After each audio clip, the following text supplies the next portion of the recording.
Hi guys, welcome back to the new video. నేను మీ ప్రశాంత్ ఛత్రపతి. మీకు అతి తక్కువ ఖర్చులో మనకు అరుణాచలం వెళ్ళి రావాలనుకుంటున్నారా? అయితే ఈ వీడియో మీకోసమే. ఆల్రెడీ తమ్నెల్లో చూసారు కదా. ప్రజెంట్ మనమైతే ఇక్కడ చూస్తున్నట్లుగా అరుణాచలం దేవాలయానికి అయితే వచ్చేసినాం. ఇప్పుడు టైం వచ్చేసి మనకు మార్నింగ్ 4 అవుతుంది. వీడియోని స్కిప్ చేయకుండా లాస్ట్ వరకు చూడండి, ఎందుకంటే ఇక్కడికి ఎలా రావాలి, ఎంత బడ్జెట్ అవుతుంది, దానికి సంబంధించిన ఫుల్ ఇన్ఫర్మేషన్ అయితే ఈ వీడియోలో ఉంటుంది. అలాగే ఒక లైక్ చేసుకోండి. ముందు సాక్షాత్తు ఆ పరమశివుడు కొలువై ఉన్న అరుణాచల దేవాలయం, దీనిని అన్నమలయ టెంపుల్ అని కూడా పిలుస్తారు.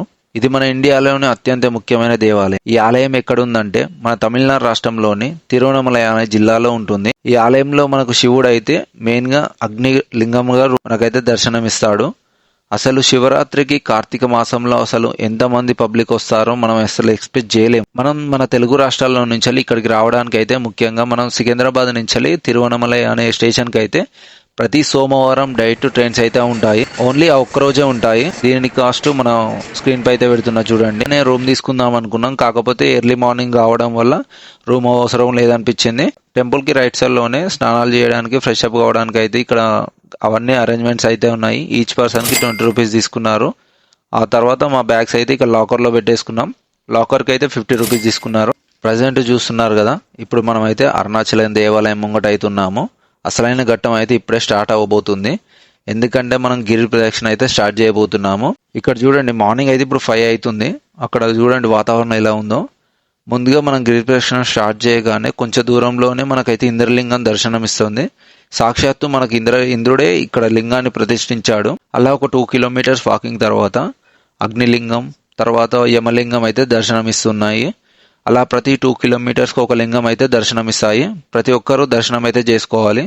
అసలు గిరి ప్రదక్షిణ అంటే ఇక్కడ కనిపిస్తున్న గుట్ట చుట్టూ 8 లింగాలను దర్శనం చేసుకుంటూ చివరికి ఆలయం చేరుకుంటే మన గిరి ప్రదక్షిణ పూర్తయినట్లు. మనకు గిరి ప్రదక్షిణలో భాగంగా 8 రూపాయల శివలింగాలు అయితే దర్శనమిస్తాయి. ప్రతి ఒక్కరూ దర్శనం చేసుకొని, అదే విధంగా ఈ 8 లింగాలే కాకుండా మనకు అరుణాచల కొండ చుట్టూ చాలా ఆలయాలు అయితే దర్శనమిస్తాయి. చాలా మంది ఇక్కడికి కాయిన్స్ ను ఎక్కువగా తెచ్చుకుంటారు, ఎందుకంటే గిరి ప్రదక్షిణ చేస్తుంటే మార్గ మధ్యలో మనకు రోడ్ సైడ్ లోని వృద్ధులు మరియు సాధువులు అయితే అలా కూర్చొని కనిపిస్తారు. వాళ్ళకైతే ఆ కాయిన్స్ ను పంచుకొని వెళ్తూ ఉంటారు. ఒకవేళ మీ దగ్గర కాయిన్స్ లేవనుకో, అక్కడ మా మధ్య లెవెల్కి అయినా లోట్లు అయితే ఇస్తే వాళ్ళు కాయిన్స్ ఇస్తారు, తీసుకోండి.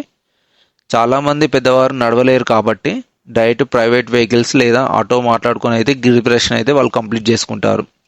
కొందరు అయితే అసలు సాక్సులు వేసుకొని వాకింగ్ చేస్తారు, కానీ అసలు మీరు అలాంటి తప్పు అయితే చేయకండి. ఎందుకంటే సాక్షాత్తు మన కాళ్ళతో, మన పాదాలతోనైతే నడుస్తేనే మనకైతే ఫీల్ వస్తుంది. మనకు గిరి ప్రదక్షిణ చేస్తుంటే రైట్ సైడ్ లోనే మోక్ష ద్వారం అయితే వస్తుంది. ప్రతి ఒక్కరు ఇక్కడ మోక్ష ద్వారం దాకా ఆగి ఆ మోక్ష ద్వారం గుండా పాస్ అయ్యి వెళ్ళండి.